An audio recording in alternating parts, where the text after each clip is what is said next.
జగన్మోహన్ రెడ్డి గారు నిన్నటి వరకు కూడా బెంగుళూరు వెళ్ళి చికిత్స చేయించుకుంటున్నారని చెప్పుకున్నాం. అయితే అక్కడి నుంచి ఢిల్లీకి వెళ్తున్నారనే వార్త వెలుగులోకి వచ్చింది. ముఖ్యంగా పీఎం మోదీ గారిని రహస్యంగా కలిసి ఈ ఇప్పుడు ఏమైతే సమావేశాలు ఉన్నాయో దాని గురించి చర్చించే అవకాశాలు ఉన్నాయని చెప్తున్నారు. అసలు ఏం జరుగుతుంది? మనం మామూలుగా గతంలో కూడా జగన్ అండ్ మోడీ కొన్న ఒక ఒప్పందాలు కావచ్చు, వాళ్ళ మధ్య ఉన్న సంబంధం కావచ్చు, ఇవన్నీ మాట్లాడుకున్నాం అనేక సార్లు. ఎందుకంటే మోడీకి జగన్ పట్ల ముందు నుంచి కూడా వ్యతిరేకత ఏం లేదు. అతనికి మోడీ కానీ ఎవరైనా కానీ వ్యక్తిగతంగా ఎవరి పట్ల మంచిగానో చెడ్డగానో ఉండరు. వాళ్ళకి రాజకీయాలే ఇంపార్టెంట్. రాజకీయంగా ఎవరైనా తనకు ఉపయోగపడతాడు అనుకుంటే వాళ్ళతో మంచిగా ఉంటారు. ఉపయోగపడ్డు ఇబ్బందిగా ఉంది అనుకుంటే వాళ్ళని తొక్కేసేదాన్ని ట్రై చేస్తారు. ఏదైనా అంటే మొన్నటి వరకు చంద్రబాబుకి యాంటీగా మోడీ ఉన్నాడు, జగన్తో ఉన్నాడు. కానీ చంద్రబాబు అవసరం వాళ్ళకి ఏర్పడగానే మళ్ళీ చంద్రబాబుతో కలిశాడు. అంతకుముందు చంద్రబాబును అవినీతి పరుడని, పోలవరం ఏటీఎంగా వాడుతున్నాడని, మామకు వెన్నుపోటు పొడిచాడని ఇవన్నీ మోడీనే మాట్లాడాడు. అట్లాగే ఇతను కూడా మోడీని గురించి భారీ కూడా లేదు మోడీకి అని పర్సనల్ లెవెల్లో కూడా చంద్రబాబు మోడీని అటాక్ చేశాడు. ఇక అమిత్ షా మీద అయితే తిరుపతిలో రాళ్ళు వేయించాడు చంద్రబాబు. సో కానీ వాళ్ళకి అవసరాలు వచ్చినాక ఇద్దరు కలిసినాక జగన్ని పక్కన పెట్టారు. అట్లని జగన్కి కంప్లీట్గా యాంటీగా కూడా మోడీ మారలేదు. ఎందుకంటే మోడీ మీటింగుల్లో కూడా ఎక్కడ జగన్కి యాంటీగా గట్టిగా మాట్లాడింది ఏమీ లేదు. ఆంధ్రప్రదేశ్లో ఫస్ట్ మీట్లో అయితే అసలు జగన్ పేరు కూడా తీసుకురాలేదు. సో ఇలాగా క్లియర్గా ఏంటంటే జగన్ పట్ల కూడా వాళ్ళు ఏం ఆలోచించారంటే, ఇక్కడ ఆంధ్రప్రదేశ్లో ఎవరు వచ్చినా మనకి 25 మన అకౌంట్లో ఉన్నట్టే, 25 ఎంపీ సీట్లు చంద్రబాబు వచ్చినా జగన్ వచ్చినా అని. జగన్కి ఏమి ప్రాబ్లం అంటే 2 రకాల ఇష్యూలు జగన్కి మోడీతో ఎందుకు ఉన్నాడంటే, ఒకటి పర్సనల్గా తన మీద 20 కేసులు ఉన్నాయి, ఈడీ అండ్ సిబిఐ కలిసి. అది 10 ఏళ్ళుగా ఆయన బెయిల్ మీద ఉన్నాడు. మోడీ గాని అనుకుంటే అతను జైలుకి వెళ్ళే అవకాశం ఉంది. మోడీ ఎక్కడ టైట్ చేయాలో అక్కడ టైట్ చేస్తే Jagan need to go to jail. So అదే ఒక రీజన్. రెండవ రీజన్, రాష్ట్రానికి ఏమన్నా ఫండ్స్ తెచ్చుకోవాలంటే ఇతను, ఎందుకంటే అనేక పథకాలు అమలు చేశాడు, అది కేంద్ర సహకారం లేకుండా అమలు అయ్యే పరిస్థితి లేదు. అందుకని రాష్ట్రానికి అవసరమైన ప్రయోజనాలు తన ప్రయోజనాలు, ఓవరాల్గా పొలిటికల్ పార్టీగా తన ప్రయోజనాలే జగన్కి. సో అందువల్ల మోడీతో ఉన్నాడు. చంద్రబాబు ఎందుకు మోడీతో కలిశాడు? చంద్రబాబు ఏమన్నా మోడీ బలం ఉందని ఆంధ్రప్రదేశ్లో కలిశాడా? వాళ్ళకి 1% కూడా లేదు బీజేపీకి. చంద్రబాబు కూడా తన స్వప్రయోజనాల కోసమే కలిశాడు. ఒకటి, కేసులు ఉన్నాయి చంద్రబాబు మీద కూడా, ఆల్రెడీ జైలుకి పోయి ఇచ్చాడు. మోడీ పర్మిషన్ లేకుండా జగన్ చంద్రబాబుని జైల్లో పెట్టే పరిస్థితి లేదు. క్లియర్గా మోడీ అండ జగన్కు ఉంది కాబట్టి జగన్ జైల్లో పెట్టించాడు. సో మళ్ళీ కానీ మోడీతో యాంటీగా ఉంటే, ఒకటి ఎలక్షనీరింగ్ అంటే పోల్ మేనేజ్మెంట్లో మనం వీక్ అయిపోతాము, జగన్ స్ట్రాంగ్గా ఉంటాడు. అందుకని పోల్ మేనేజ్మెంట్లో మనకి మోడీ అవసరం ఒకటి. రెండోది, ఇన్ కేస్ జగన్ అధికారంలోకి వచ్చినా లేకపోతే మళ్ళీ మోడీ అక్కడ అధికారంలోకి వచ్చినా మనకు మోడీతో యాంటీగా ఉంటే మళ్ళీ మనం జైలుకి పోయే అవకాశం ఉంది. అందువల్ల ఒకటి, జైలుకి పోకుండా చూసుకోవాలి. 2, గెలుపు కోసం మోడీ అవసరం. ఈ 2 కారణాలతో చంద్రబాబు కలిశాడు. అయితే ఇప్పుడు అనూహ్యంగా ఎవరో ఊహించని రీతిలో చంద్రబాబు సహాయం లేకుండా మోడీ గవర్నమెంట్ నిలబడే ప్రసక్తే లేదు. ఎందుకంటే ఆంధ్రప్రదేశ్ నుంచి 21 మంది కూటమి నుంచి గెలిచారు. అందులో 16 మంది చంద్రబాబు టీడీపీ వాళ్ళు ఉన్నారు. ఈ 16 మంది లేకపోతే ప్రభుత్వం కూలిపోయే అవకాశం ఉంది, ఎన్డీఏ ప్రభుత్వం. అందువల్ల ఇప్పుడు మోడీ చంద్రబాబు మీద డిపెండ్ అవ్వాలి. అయితే జగన్ పరిస్థితి ఏంటి? అందరూ ఏమనుకున్నారంటే, ఇంత ఘోరంగా ఓడిపోయాడు జగన్, 11 మంది కూడా గెలవలేదు, 4 ఎంపీలు వచ్చారు కాబట్టి జగన్ పరిస్థితి అయిపోయింది, ఇంకా జగన్ని జైల్లో పెట్టేస్తున్నాడు అనేది తెలుగుదేశం వాళ్ళు అయితే ఇంక విపరీతంగా ప్రచారం చేశారు. కానీ నెల రోజులైంది, జగన్ మీద కేసులు కూడా ఏమీ లేదు. ఒక రఘురామకృష్ణరాజు ఆయన కూడా చంద్రబాబును అడిగి చేశాడని నేను అనుకోవట్లేదు. ఎందుకంటే తెలుగుదేశం వాళ్ళే రఘురామకృష్ణరాజుకి సంబంధించి నెగిటివ్గా మాట్లాడడం నేను విన్నాను.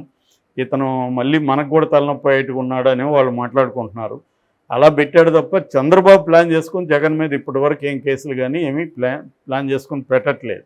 అందుకని తెలుగుదేశంలో కూడా చంద్రబాబు మీద అసంతృప్తి ఉంది. నెల రోజులు అయిపోయింది, మీరు ఇప్పటికి కూడా ఏమి చేయకపోతే తెలుగుదేశం వైసీపీ కుమ్మక్కైనా అనుకుంటారని కూడా పోస్టులు పెడుతున్నారు. అంటే చంద్రబాబు మీద తెలుగుదేశం కేడర్లో కానీ మీడియాలో కానీ అసంతృప్తి ఉంది ఈ విషయంలో. ఎందుకు ఇవన్నీ జరుగుతున్నాయి? మోడీతో ఇప్పుడు నిన్న ఒకటి మాట్లాడుకున్నాం, బెంగళూరు వెళ్ళాడు జగన్ అని. 2 వారాల్లో రెండోసారి బెంగళూరు ఎందుకు వెళ్ళాడు జగన్? అక్కడేమీ ఆయనకి కార్యాలయం లేవు, పార్టీ లేదు, అక్కడ ఏమీ లేదు. ఎందుకు పోవాల్సి వచ్చింది? ఒకటి ఏంటంటే అతనికి ఆరోగ్యం బాగాలేదు, ముఖ్యంగా మెంటల్ డిజార్డర్స్ ఉన్నాయి, అందుకని లండన్ నుంచి వచ్చారని తెలుగుదేశం వాళ్ళు ప్రచారం చేస్తున్నారు. దానికేదో ఆయన ఇక్కడికే రావాలని మళ్ళీ లండన్ పోవాలనుకున్నా పోవచ్చు. లండన్ వాళ్ళు వచ్చి వైద్యులు అక్కడికి వచ్చేవాళ్ళు ఇక్కడికి రారా, తాడేపల్లి రారా? కాబట్టి ఇక్కడ క్లియర్గా ఏంటంటే ఇంకేదో ఉంది జగన్కి అనేది ఉంది. ఈ లేటెస్ట్గా మనకు వచ్చిన ఇన్ఫర్మేషన్ అంటే మోడీని కలవడానికి బెంగళూరుకి వెళ్ళాడు. ఎందుకంటే ఇక్కడ ఉంటే సపరేట్ ఫ్లైట్లో పోయినా ఏది జరిగినా తెలిసిపోతుంది. అక్కడ బెంగళూరు నుంచి వెళ్తున్నాడు. అక్కడ తనకి ఆల్రెడీ డీకే శివకుమార్ లాల్తో ఉంటే కూడా స్నేహం ఉంది కాబట్టి వాళ్ళు కూడా హెల్ప్ చేస్తున్నారని. కాబట్టి మోడీ ఎందుకు కలవాలనుకున్నాడు జగన్ని? ఈ జగన్ కలవాలనుకోవడంలో అర్థం ఉంది. ఎందుకంటే జగన్ ఇప్పుడు జైలుకి పోకుండా ఉండాలి. ఒకటి కానీ మోడీ కానీ జగన్ పట్ల సీరియస్గా కానీ ఉంటే, ఆ కేసులు కానీ ముందుకెళ్తే, జగన్ కన్విక్షన్ పడితే జగన్ పొలిటికల్ లైఫ్ అంతమైపోతుంది కన్విక్షన్ పడితే. కాబట్టి అది పడకూడదు, అది ఇంపార్టెంట్ జగన్కి. రెండవది, చంద్రబాబు తన మీద దూకుడుగా వచ్చి తన జైల్లో పెట్టకుండా కూడా మోడీ అడ్డుకోవాలి. ఈ రెండు పర్పస్లు జగన్కి అవసరం ఉంది. ఎందుకంటే ఈ 5 ఏళ్ళు తను గట్టిగా సర్వైవ్ అయితే మళ్ళీ అధికారంలోకి వచ్చే అవకాశం ఉంది. ఎందుకంటే 40% ఓట్లు అతనికి వచ్చాయి కాబట్టి 40% ఓటర్లు ఉండడం అనేది మాటలు కాదు ఇవాళ ఉన్న పరిస్థితిలో. కాబట్టి మళ్ళీ అధికారంలోకి రావడం అసంభవం అయితే కాదు, అసాధ్యమైతే కాదు. కాబట్టి సర్వైవ్ అయి ఉండాలి, తన శక్తులనంతా ఇంటాక్ట్గా పెట్టుకోవాలి. ఇది జగన్కు ఉన్న ప్రయోజనం. అందుకని జగన్ అంటే అర్థం చేసుకున్నాం మోడీ ఎందుకు కలుస్తున్నాడు అనుకున్నప్పుడు రాజ్యసభ ఫస్ట్ మనం చూడాలి. రాజ్యసభలో మామూలుగా 245 మంది ఉంటారు, అందులో 20 ఖాళీలు ఏర్పడ్డాయి.